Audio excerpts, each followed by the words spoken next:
नोरमा group, जो सोचता है वो करता है। आपके अपने सपनों का आशियाना। नमस्कार, भारत लाइव देख रहे हैं आप। देखिए, अब वक्फ मामले में सियासत तेज हो गई है। तमाम मुसलमान संगठन नरेंद्र मोदी का विरोध करने का मन बना चुके हैं, लेकिन नरेंद्र मोदी के विरोध करने के बावजूद जब नरेंद्र मोदी और भारतीय जनता पार्टी की सरकार टस से मस नहीं हो रही है, तो तमाम मुस्लिम संगठन नीतीश कुमार को टारगेट कर रहे हैं।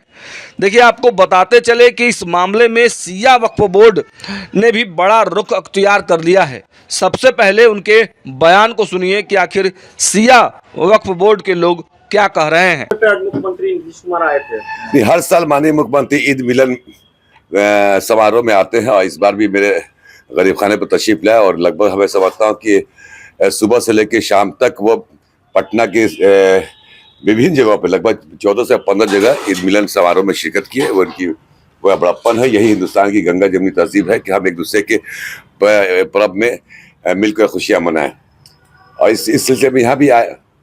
सर, देखा जा रहा है, खबरों के माध्यम सूत्र से पता चल रहा है कि ईद के बाद 2 अप्रैल को वक्फ बोर्ड बिल जो है संसद में पेश होने जा रहा है। कैसे देखते हैं? देखिए, मुझे इसकी जानकारी नहीं है कि बिल पे 2 तारीख को पेश किया जाए, लेकिन अगर ऐसी बातें हैं तो ये जल्दबाजी होगी। मैं अपने नेता पर पूरा यकीन है कि जल्दबाजी में कोई कदम उठाना ठीक नहीं होता है, और हमको लगता है कि इस पर पूरा विचार नीतीश कुमार जी करेंगे, क्योंकि इसमें एक पूरे देश स्तर पे, सिर्फ बिहार ही नहीं, हिंदुस्तान के हर गोशे में लगभग 20 से 25 करोड़ मुसलमानों में तशवीश है।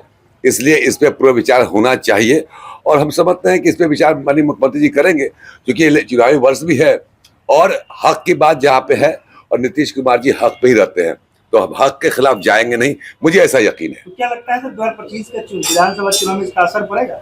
देखिए, ये मुसलमानों के बिल्कुल धर्म से जुड़ा हुआ मसला है।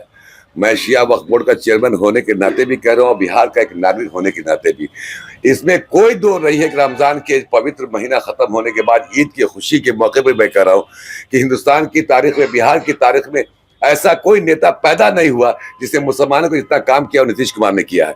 ये एहसान हम भुला नहीं सकते हैं। लेकिन जो वक्फ अमेंडमेंट बिल है, इसमें इतनी सारी खामियां हैं जिसमें हर मुसलमान को एतराज है, तो इस एतराज को दूर करना हमारा कर्तव्य बनता है, क्योंकि आवाम की बातों को आप एकदम सिरे से खारिज कर नहीं सकते हैं। एक में 20 से 25 करोड़ मुसलमान चिल्ला चिल्ला के बोल रहा है कि इसमें हमारे हक तलफी की जा रही है, तो इसमें पूरा विचार करना चाहिए। हमें लगता है कि ये बातें जो आप कर रहे हैं कि 2 तारीख को बिल पेश होगा, मुझे इसकी कोई जानकारी नहीं। आपके सवालों का मैंने जवाब दिया। तो आपने सुना, सिया वक्फ बोर्ड के अध्यक्ष अफजल अब्बास ने कहा कि मुसलमान के हित में जितना ज़्यादा काम मुख्यमंत्री नीतीश कुमार ने किया है, उतना किसी ने भी नहीं किया। लेकिन वक्फ बोर्ड संशोधन बिल मुसलमान के हित में नहीं है, इसे वापस लेने पर विचार करना चाहिए। उन्होंने यह भी कहा कि उन्हें यकीन है कि मुख्यमंत्री इस मामले में पहल करेंगे। उन्होंने यह भी कहा कि इस साल चुनाव भी है, इसलिए उम्मीद है कि मुख्यमंत्री नीतीश कुमार इस मामले में निश्चित तौर पर ये काम करेंगे कि बिल वापस होगा। देखिए, नीतीश कुमार के रुख के बारे में कोई बता नहीं सकता है, लेकिन इतना स्पष्ट है कि कल वक्फ वाले मामले में अगर नीतीश कुमार कोई कदम नहीं उठाते हैं तो तमाम जो उनके मुस्लिम समाज के वोट बैंक हैं, लगभग 25 से 30% तक, वो कहीं ना कहीं उनसे छिटकता हुआ दिख रहा है। ऐसे में अगर नीतीश कुमार रातों रात कोई बड़ा फैसला ले ले तो कोई आश्चर्य की बात नहीं है।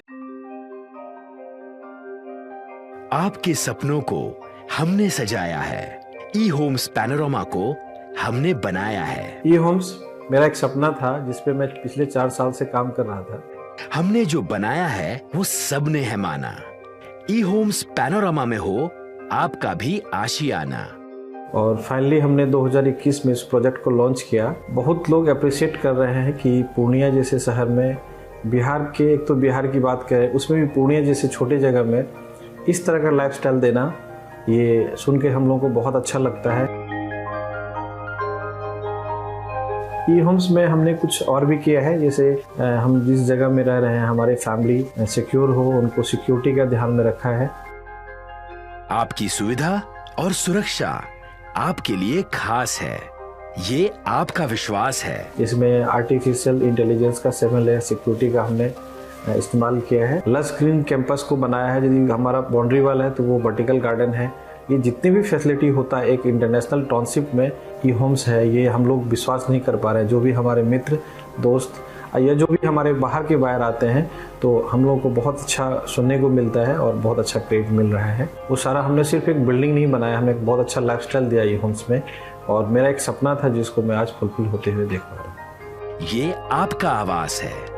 ई होम्स पैनोरमा में अब आपका निवास है। E Homes Panorama, luxurious lifestyle redefined. Panorama Group, जो सोचता है वो करता है। अगर ये वीडियो पसंद आई और वह बिहार के राजनीति और बिहारियत से सरोकार रखेनी तो सब्सक्राइब बटन दबा के चैनल के सब्सक्राइब कर ली। ओजे एगो घंटी बा, ओकरा बटन दबा देला से कुल सटीक और मारक खबर रुआ मुफ्त में मिल जाई।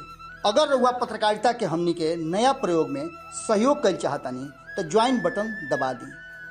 पेटीएम नंबर नोट कर ली 9386 816 700।